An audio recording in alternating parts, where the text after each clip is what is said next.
नमस्कार दोस्तों, स्वागत है आपका। दोस्तों हम आज हमारे सिलेबस के लिए पॉलिटी की शुरुआत कर चुके हैं और ये यूपीएससी सहित सभी पीसीएस और अन्य एग्ज़ाम जो कंपटीशन के हैं, उनके लिए उपयोगी है। साथ ही साथ हम बात करें कि ये यूनिवर्सिटीज़ की होने वाली परीक्षाएँ, जिनके अंदर यूजी और पीजी शामिल है या अन्य कोई परीक्षाएँ जो आपके लिए उपयोगी हैं, उनके लिए ये उपयोगी है।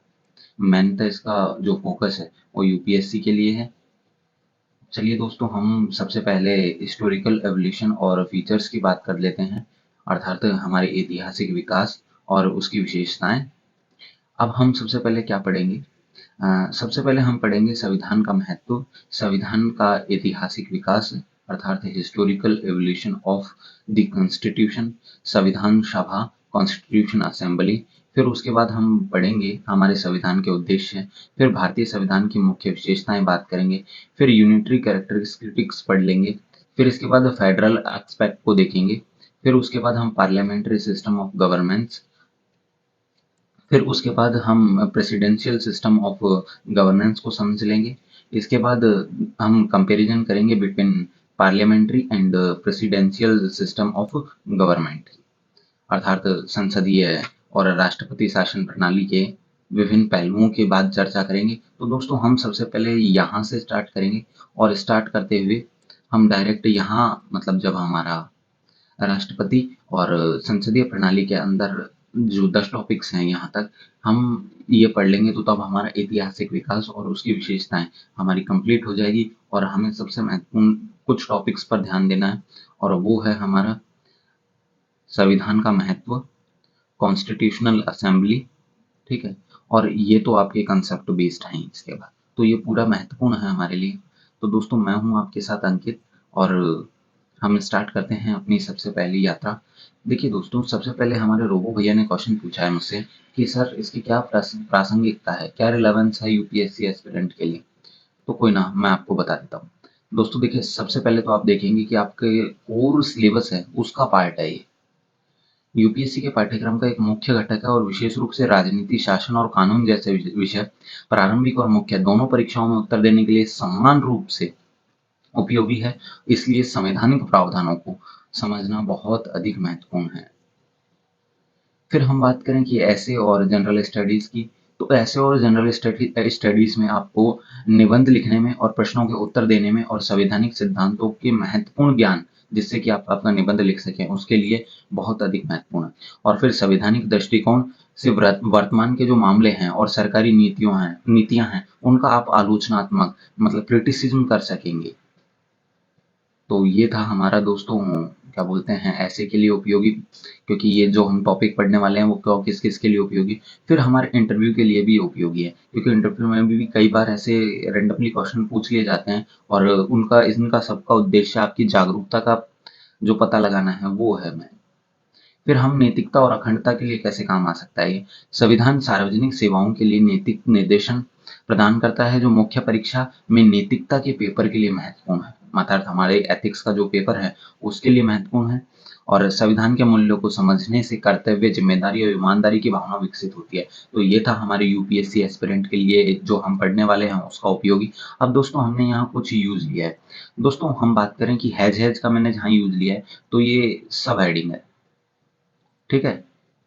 या सॉरी दोस्तों, ये हमारी हेडिंग होगी और जहां मैंने स्टार यूज लिया है वो है हमारी सब हेडिंग, ठीक है। तो दो चीजों का याद रखना है आपको।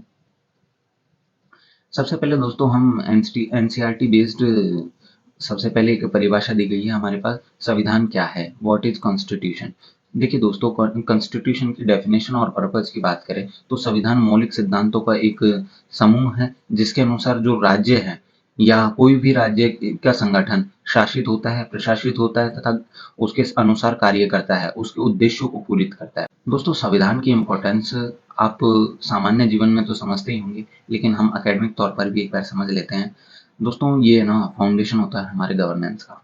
ये निर्धारित करता है रूल ऑफ लॉ को, ये हमारे अधिकारों की रक्षा करता है, ये सरकार के विभिन्न अंगों के बीच संघर्ष का समाधान करता है और साथ ही साथ सरकार के शासन और नीतियों के अंदर स्थिरता और निरंतरता को बढ़ावा देता है। दोस्तों ये थी हमारे संविधान की रूपरेखा और संविधान का महत्व। जो आप मैंने अब हालांकि स्लाइड में आपको दिया हुआ है, आप समझ सकते हैं और विस्तृत रूप से। अब हम बात करें कि हमारे पास कितने प्रकार के संविधान हो सकते हैं भाई। तो यहाँ हमने टू टाइप्स की बात की है, और इसके अंदर रिटर्न और एक है दूसरा अनरिटर्न। जब हम बात करें कि रिटर्न जो हमारा कॉन्स्टिट्यूशन होता है वो संहिताबद्ध अर्थात कोडिफाइड होता है, जैसे कि हम यूएसए का उदाहरण ले सकते हैं और इंडिया का उदाहरण ले सकते हैं। और अनरिटर्न मतलब अलिखित की बात करें तो ये ना मुख्यतः कस्टम बेस्ड होता है, और कई जो हमारे जुडिशरी है उसके डिसीजन शामिल होते हैं। साथ ही साथ कई आसपास के कानूनों को भी शामिल कर लिया जाता है, जिसके अंदर विधायिका से संबंधित हुए, किसी विधान से संबंधित हुए। तो अलिखित संविधानों की बात करें तो उसका सबसे अच्छा उदाहरण है यूके। अब दोस्तों संविधान के महत्व को हमें और अधिक विस्तृत रूप से समझना होगा। क्यों? क्योंकि हमारे पास इससे संबंधित कई क्वेश्चन पूछे जा सकते हैं। हालांकि मैंने ऊपर आपको बता दिया है, लेकिन वो बहुत अधिक शॉर्ट में था, क्योंकि हमें हमारे मेंस पेपर होने के नाते हमें इसे विस्तृत रूप से समझना होगा, और हमारे प्रीलिम्स में क्वेश्चंस करने के लिए हमें एक व्यापक समझ रखनी होगी, क्योंकि नहीं तो फिर हमसे क्वेश्चन हैंडल नहीं हो पाएगा। इसलिए मैं आपको संविधान की विशेषता और उसके महत्व को एक बार व्यापक रूप में समझा रहा हूँ।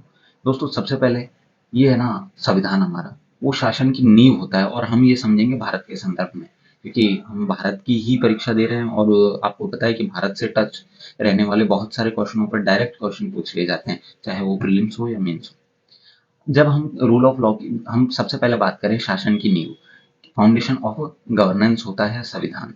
तो फाउंडेशन ऑफ गवर्नेंस के अंदर हमको दो चीजें याद रखनी है, कानून का शासन अर्थात रूल ऑफ लॉ, और फ्रेमवर्क ऑफ गवर्नमेंट। ये सरकार का एक रूपरेखा या ढांचा तैयार करता है। कानून के शासन की बात करें तो कानून का शासन की स्थापना करता है, यह सुनिश्चित करता है कि सभी व्यक्ति और संस्थाएं कानून के तहत जवाबदेही हो, और सरकार की रूपरेखा के तौर पर निर्धारित करते हुए ये ध्यान रखता है कि सरकार के कामकाज के लिए एक संरचना प्रदान करना, साथ ही साथ कार्यपालिका, विधायिका और न्यायपालिका के बीच शक्तियों का पृथक्करण हो। अर्थात जो हमारी एग्जीक्यूटिव्स है, एग्जीक्यूटिव हुआ, लेजिस्लेचर हुआ या जुडिशरी हुआ, उनके अंदर पावर का जो सेपरेशन होना चाहिए, क्योंकि सेपरेशन ऑफ पावर कहीं ना कहीं संस्थाओं की जवाबदेहिता और उनके कार्यों को और अधिक प्रासंगिक बनाता है। अब हमारे पास बात करें कि संविधान मौलिक अधिकारों की भी सुरक्षा प्रदान करता है। हम जैसे इंडिविजुअल लिबर्टीज की बात करें, मौलिक अधिकारों की रक्षा करता है, साथ ही साथ बोलने, धार्मिक स्वतंत्रता या रोजगार की स्वतंत्रता या अपने जीवन जीने के लिए स्वतंत्रता, ऐसे कुछ महत्वपूर्ण अधिकारों का भी प्रावधान करता है हमारा भारतीय संविधान।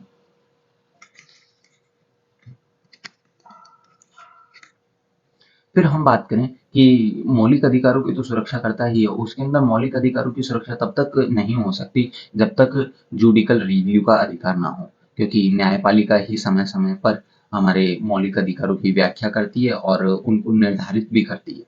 और आपको पता होगा कि न्यायपालिका मौलिक अधिकारों का और संवैधानिक अधिकारों का संरक्षक कही जाती है, गार्जियंस कहलाती है। तो न्यायिक समीक्षा न्यायपालिका को संवैधानिक प्रावधानों के उल्लंघन करने वाले कानूनों की समीक्षा करना और उन्हें रद्द करने का अधिकार देता है। ये हमारे भारतीय संविधान की बहुत महत्वपूर्ण विशेषताओं में से एक है, जो एक और व्यक्तिगत स्वतंत्रता प्रदान करती है, और दूसरी ओर व्यक्तिगत स्वतंत्रता की सुरक्षा के लिए हमारी संरक्षक न्यायपालिका को भी स्थापित करती है। आप आर्टिकल 32 और हाई कोर्ट के कुछ अधिकार हम आगे आने वाले वीडियो में पढ़ने वाले हैं, तो आपको और अधिक समझ विकसित हो जाएगी वहां से आपकी। अब डेमोक्रेटिक प्रिंसिपल्स की बात करें तो हमारा संविधान हमें लोकतांत्रिक सिद्धांत भी प्रदान करता है, जैसे लोगों की संप्रभुता, सॉवरेनिटी ऑफ द पीपल। यह ये पुष्टि करता है कि अंतिम शक्ति जनता के पास होगी, जो नियमित चुनावों और लोकतांत्रिक प्रक्रियाओं के माध्यम से परिलक्षित होगी। साथ ही साथ यह निर्धारित करता है कि हमारी प्रतिनिधि सरकार सरकार का एक प्रतिनिधि स्वरूप सुनिश्चित करता है, जिसमें निर्वाचित अधिकारी जनता के प्रति या निर्वाचित जो लोग होते हैं वो अकाउंटेबल होते हैं डायरेक्ट पीपल्स के प्रति।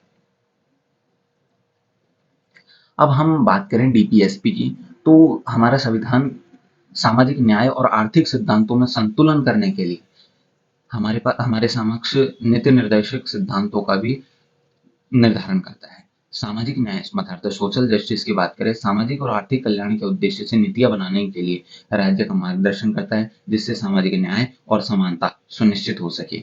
इकोनॉमिक प्रिंसिपल्स की बात करें, आर्थिक सिद्धांत, ये आर्थिक कल्याण को बढ़ावा देने के लिए राज्य के लिए निर्देश जारी करता है, साथ ही साथ ये जीविका, मजदूरी सुनिश्चित करने, साथ ही साथ पर्यावरण की सुरक्षा जैसे कई मुद्दों को भी समेटे हुए है, जिसके अंदर आप कह सकते हैं कि हमारे आर्टिकल 51 ए और हमारे डीपीएसपी उसके अंदर मूल ये हमारे पर्यावरण और जो रोजगार और मजदूरी से संबंधित मुद्दे हैं, उनका व्यापक रूप से चर्चा की गई है दोस्तों। अब safeguard against abuse of power, सत्ता के दुरुपयोग के विरुद्ध सुरक्षा प्रदान प्रदान करने का भी कार्य हमारा संविधान करता है, जिसके लिए चेक और बैलेंस का सिद्धांत अपना कर रखता है। नियंत्रण और संतुलन के सिद्धांत की बात करें तो सरकार की किसी भी शाखा को बहुत शक्तिशाली बनाने से रोकता है, साथ ही साथ नियंत्रण और संतुलन की प्रणाली लागू करता है। अब महाभियोग और निष्कासन, इम्पीचमेंट और रिमूवल की भी यह संविधान हमारी व्यवस्था करता है। जब सत्ता के दुरुपयोग करने वाले उच्च अधिकारी सत्ता का दुरुपयोग करते हैं, तो महाभियोग अर्थात इम्पीचमेंट और रिमूवल के प्रोसेस से उन्हें सत्ता या तंत्र से पृथक कर दिया जाता है। ये हमारे संविधान की खूबसूरती है, जो एक और नियंत्रण और संतुलन बनाए रखता है, दूसरी ओर इम्पीचमेंट और रिमूवल जैसे सिद्धांतों को भी अपनाए रखता है। अब हमारे संविधान की एक महत्वपूर्ण विशेषताओं में से एक है सेकुलरिज्म, धर्मनिरपेक्षता। धर्मनिरपेक्षता की बात करें तो हमारे पास धर्मनिरपेक्षता का संबंध होता है धार्मिक स्वतंत्रता और समान व्यवहार। धार्मिक स्वतंत्रता अर्थात रिलीजियस फ्रीडम की बात करें, राज्यों को धर्म से अलग करना सुनिश्चित करता है, अर्थात राज्य अलग होगा और धर्म अलग होगा। ये धार्मिक स्वतंत्रता और सहिष्णुता को बढ़ावा देता है। समान व्यवहार की बात करें अर्थात इक्वल ट्रीटमेंट की बात करें, तो यह अनिवार्य करता है कि किसी भी राज्य को किसी विशेष धर्म का पक्ष लिए बिना सभी धर्मों के साथ समान व्यवहार करना होगा। यह हमारे संविधान की खूबसूरती नहीं तो क्या है दोस्तों, आप बताइए। ये खूबसूरती ही है। अब अमेंडेबिलिटी अर्थात संशोधनीयता अर्थात संशोधन की योग्यता। अनुकूलन की क्षमता की बात करें तो बदलती जरूरतों और परिस्थितियों को संबोधित करने के लिए संवैधानिक संशोधनों को अनुमति देता है हमारा संविधान, और यह सुनिश्चित करता है कि क्या संविधान अपनी बदलती परिस्थितियों के अनुसार प्रासंगिक बना रहेगा। फिर प्रक्रियात्मक कठोरता और लचीलापन अर्थात रिजिडिटी और फ्लेक्सिबिलिटी हमारे संविधान की एक मूल विशेषताओं में से एक है। एक ओर कठोरता और दूसरी ओर लचीलेपन में संतुलन करता है। यह आवश्यक परिवर्तनों की अनुमति देते हुए मूल सिद्धांतों की रक्षा के लिए संशोधनों के लिए विशेष प्रक्रियाओं का पालन करता है, जिसके अंदर हम आगे देखने वाले हैं कि एक और राज्यों की सहमति चाहिए और एक और विशेष बहुमत की, और कुछ संवैधानिक संशोधन हमारे सामान्य बहुमत से ही हो जाते हैं। जैसे इसमें हम आर्टिकल 1 को पढ़ेंगे। अब इंस्टीट्यूशनल इंटीग्रेशन, अब संस्थागत अखंडता की बात करें तो हमारे पास यहाँ स्वतंत्र न्यायपालिका अर्थात इंडिपेंडेंट जुडिशरी की व्यवस्था की गई है, साथ ही साथ ऑटोनोमस संस्थाओं की भी ऑटोनोमस इंस्टीट्यूशन अर्थात स्वायत्त संस्थाओं की भी स्थापना की गई है। स्वतंत्र न्यायपालिका की बात करें तो संविधान को बनाए रखने और व्यक्तिगत अधिकारों की रक्षा की गारंटी प्रदान करने के लिए न्यायपालिका की स्थापना की है, जो हमारे संरक्षक अर्थात गारंटर के रूप में कार्य करती है। अब हमारे संविधान के अंदर कुछ स्वायत्त संस्थाएं भी हैं, जो स्वतंत्र और निष्पक्ष प्रक्रियाएं सुनिश्चित करने के लिए महत्वपूर्ण भूमिका निभाती है, और इनके अंदर है चुनाव आयोग, नियंत्रण और महालेखा परीक्षक जैसी स्वायत्त संस्थाएं हमारे संविधान की और अधिक संस्थागत अखंडता को सुनिश्चित करती है। अब हम हमारे संविधान की और विविधताओं को देखते हुए और उसकी विशेषताओं को देखते हुए जब हम बात करें तो हमारे संविधान के अंदर स्वर्णिम रूप से सांस्कृतिक अधिकारों और क्षेत्रीय स्वायत्तताओं को भी महत्वपूर्ण स्थान दिया गया है। जैसे हम बात करें कल्चरल राइट की, तो अल्पसंख्यकों को संस्कृति और शैक्षणिक अधिकारों की रक्षा करता है, साथ ही साथ में विविध सांस्कृतिक पहचानों के संरक्षित करने का कार्य भी हमारा संविधान करता है। अब हम क्षेत्रीय स्वायत्तता की बात करें तो क्षेत्रीय स्वायत्तता के लिए विविध महत्वपूर्ण पहलुओं को निर्धारित करता है। राज्य सरकारें हुई या आप स्थानीय स्वशासन की बात कर लीजिए या अनुसूची 5 और अनुसूची 6 से संबंधित क्षेत्रों को शामिल कर लीजिए, तो ये भारतीय क्षेत्र की एक स्वर्णिम यात्रा से कम नहीं। जब हम निष्कर्ष की बात करें, तो भारत का संविधान केवल एक कानूनी दस्तावेज नहीं है, बल्कि ये देश के शासन और कामकाज के लिए एक व्यापक मार्गदर्शिका प्रदान करता है। संविधान के सिद्धांत सरकार की नीतियों, कामकाजों और मार्गदर्शन को निर्धारित करते हैं, व्यक्तिगत अधिकारों की सुरक्षा सुनिश्चित करता है और सामाजिक न्याय को बढ़ावा देता है। तो दोस्तों, थैंक्स। आपको कैसा लगा वीडियो? दोस्तों, आपका स्वागत है हमारे चैनल पर, और आपको अगर अच्छा लगा हो तो आप कमेंट बॉक्स में मुझे ज़रूर बताइएगा। और मैंने इसकी पीडीएफ हमारे टेलीग्राम चैनल पर अपलोड कर दी है। साथ ही साथ आपको उसका लिंक डिस्क्रिप्शन में मिल जाएगा, और डिस्क्रिप्शन को आप एक बार पढ़ना ना भूलें, क्योंकि उसके अंदर मैं जो करंट के अपडेट हैं, जो इस वीडियो के अंदर हम नहीं बता पाए थे, वो मैं आपको विस्तृत रूप से समझा देता हूँ।